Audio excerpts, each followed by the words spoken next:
Hey guys, so hopefully I'm in frame. I hope. Sorry, I'm kind of battling a bit of a cold right now, and hopefully you can hear me over top of my air conditioner, which is kind of loud right now. Eventually it will turn off and I'll sound like I'm screaming. So, good gracious, I apologize.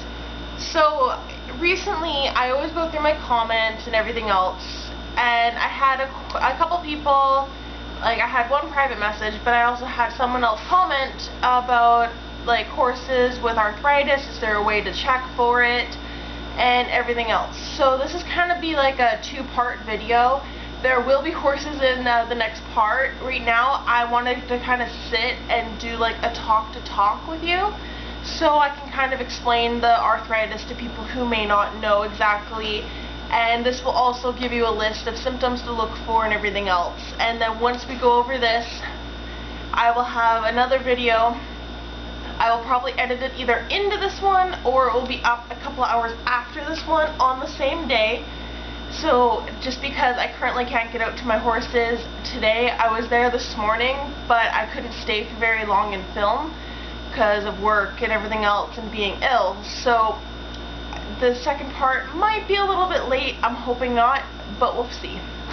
Anyways, so this is going to be a bit of a longer video. It's going to be a heck of a lot of me talking and probably my cats running around in the background, because yeah, that's usually a thing.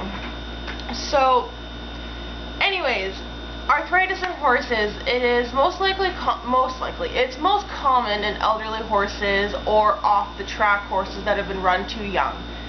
So your senior horse will be at risk regardless of how good his conformation is. His risks of arthritis will increase with each passing year, and because the longer he lives, the bigger the target he will become for injuries to wear and tear of the joint. Plus, there is a metabolical shift that occurs at around the age of 15, leading to an escalation of cell death within the bone, cartilage, and fibrous tissue. Tendons and ligaments become less elastic and more easily torn. Cartilage thins, absorbing less shock. Its shape changes too due to lifetime of pressure and torque, causing joint bones to be less aligned and cartilage, ligaments, and tendons more sustainable to strain, and your horse's reactions slow down with age, especially if he's a retired to inactive lifestyle, making him more prone to a misstep. So you may notice I am looking down. I have journals and stuff written by like horse friends. Me personally, I've written my own kind of journals and stuff about horses and how to like kind of diagnose certain things. So that's kind of what I'm actually reading off of right now, because I can't seem to remember a thing off the top of my head with this freaking head cold. So that's why if you see me kind of looking down and out of frame a bit, that is why. This is one of the journals that I actually wrote a little while ago. I'm kind of like paraphrasing, and I also did a lot of research on it because I had a retired thoroughbred off track for a long time, so arthritis became a huge thing with him. So anyways, as we continue on here, the faster you identify arthritis in your horse, the quicker you can attack it. There are two types of equine arthritis, the sneaky kind and the obvious kind.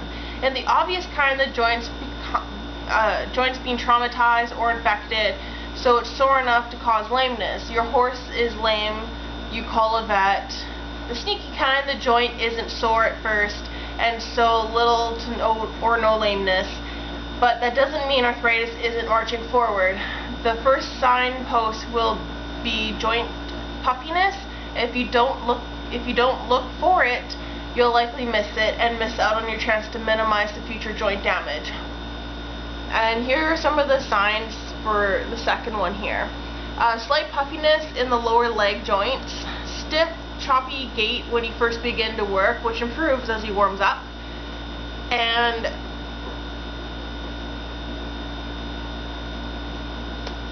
sorry, I pulled a total brain fart there.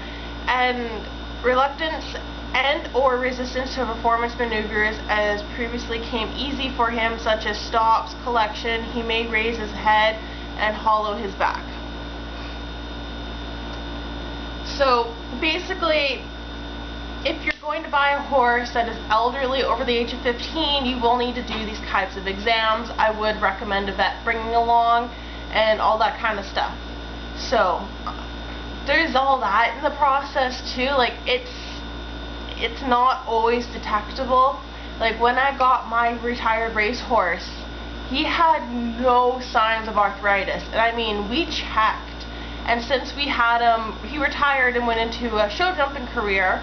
Not very high. I think the highest he jumped was 2 feet. Yeah, about 2 feet. So it wasn't very high. It was all low jumps, because that was back when I was really young and kind of just getting into it. I also did dressage and everything else with him, so we did a lot of groundwork as well. And we never really noticed his arthritis until about a year later, and he had the sneaky kind we didn't know. And if I knew then what I know now, maybe we could have prevented it a bit better and given him a better quality of life. But unfortunately, as years come by, there's always going to be new technology for everything. So we ended up with the horse Absorbine. We had to use that on his legs about 4 times a day. We did a rub, we hosed him down. It was a really long and hard process. And unfortunately, we got his arthritis under control, where, you know, he was able to be used for light, like, arena riding. So walk, trot, maybe a little bit of canter, once or twice a week. So, which was great, because we were also doing lessons on him for young kids who were learning. The thing that actually killed him is he ended up getting an infection, and with his age, it just didn't work too well. So, to find a puppy joint, this would be a little bit important. A lot of this I will go back over when we are in front of a horse, because then I can point out more and actually show you. So I'm just kind of telling you this for now, and then we're going to go and look on a horse. I might use Simon or Maya, or both, because one's older, one's younger, so it will kind of give you a better difference. Plus, one's kind of a bigger horse, she's a pony. Well, he's a pony too, but... So, inspect your senior horse's joints every day. Visual inspection and feel each leg joint, preferably an hour after mid-exercise, such as hand walking or liberty grazing, which will minimize any puffiness, such as socking up, resulting in inactivity. Press your fingers gently over each joint, feeling the smooth, well-defined peaks of bone and fluid-free valleys. Soft tissue areas. As the joint becomes puffy, you'll feel bone edges become obscured and valleys begin to fill like a springy water balloon. If you're unsure, look for asymmetry. Compare the left leg to the right leg, or compare a suspicious joint to the same joint of that of a younger, more sound horse. So there's quite a lot of things here. I'm not going to keep going through like this entire thing, because I will end up covering a lot of this in the second part. So basically, once a horse gets arthritis, it is going to be quite the game changer. So when you're looking at a horse, especially if you're going to auction and stuff, there goes a cat, especially if you're going to auction and stuff, if you're not 100% sure on the age, and a lot of the times at auction houses you can't get in to do very much with the horse, so you can't really even do your own exam. So I'm going to try my best in the second part here to try and point out what you would see as, like, say if the auction horse came in, or if you're watching it in its pen out in the yard and kind of thing, or if you're buying a new horse and all that kind of thing. So that will be a bit more in the second area, and depending on how long this video is, as I said, it might be broken up here. But, like, if your horse does show lame from what you believe is arthritis, do not, like, go, well, you know, call your vet. I know it's an expensive cost. I know it's a pain in the butt, and I know some vets charge stupid amounts, but you might be better off doing it that way. Or if you have a local, like, Facebook page or something where you might be able to post questions without being, like, ridiculed for it, you might be able, because some people have some natural remedies and everything. Like, I personally have a couple of natural remedies which I would have to dig out my other journal for.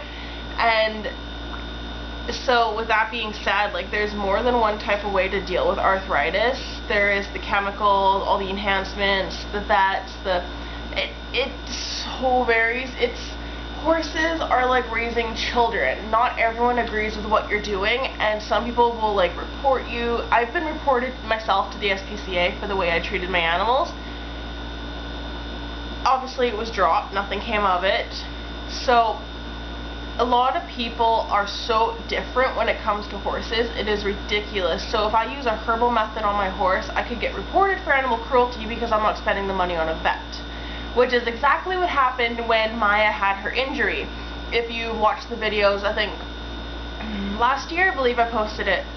And she had a lot of deep cuts that were pussy and everything else. I didn't call a vet. I also have a fair amount of first aid training, especially in equine. I use natural herbs and remedies, and she no longer has scars. You can't even tell that she ever had an injury. And if I had used any other thing, I swear she would have a giant scar, or her skin would, like the fur would have changed colors, which doesn't really matter since she's turning white anyways, but that kind of thing. But this kind of gives you a bit more of an insight, I hope, and I hope I'm not rambling too much. Like, it's been an interesting day, but a lot of the signs you want to look for will be stiffness in walking, or not wanting to turn as well. If you say lunge them, they'll be kind of very, I like to call it peg leg. You see it a lot in standard breds that are off track, and I call them peg legs because I swear all standard breds just look like they're running with wood legs. And a lot of them don't have arthritis, but a lot of them will, so it varies. But you kind of want to look for like the peg leg type of thing. If you're getting a horse that is obviously going to be more prone to arthritis, you kind of want to try and stay away from that too. Thoroughbred, standard bred, like any horse that's used for track, anything that's going to be started under the age of 3 has a higher chance of arthritis because their bones have not had time to properly fuse and grow. A lot of people don't actually realize how long it takes a horse for all of his bones and muscles and everything to fuse properly together, which is why I don't overly do too much with certain horses at certain ages. Like, if you have a 17-hand horse, it can take up to 7 to 8 years for its bones to completely click and join in place and be fine. Which, when you look at it that way and then look at the lifespan, and it makes sense why people are starting them so much younger, but in the end that's causing more damage. It's also causing sway back, it's causing severe arthritis, joint dysplasia, like a whole bunch of different things. So, back on track here. My best bet is to say, there you have a bit of insight. There's 2 different types of arthritis. There's noticeable and the sneaky kind. So from here, we were going to move on to the horse side of it. I will most likely be wearing a different outfit by then. So for that, stay tuned. Thank you. I hope this part of the video was knowledgeable with all my random rambling. So anyways, I'll see you guys in the next.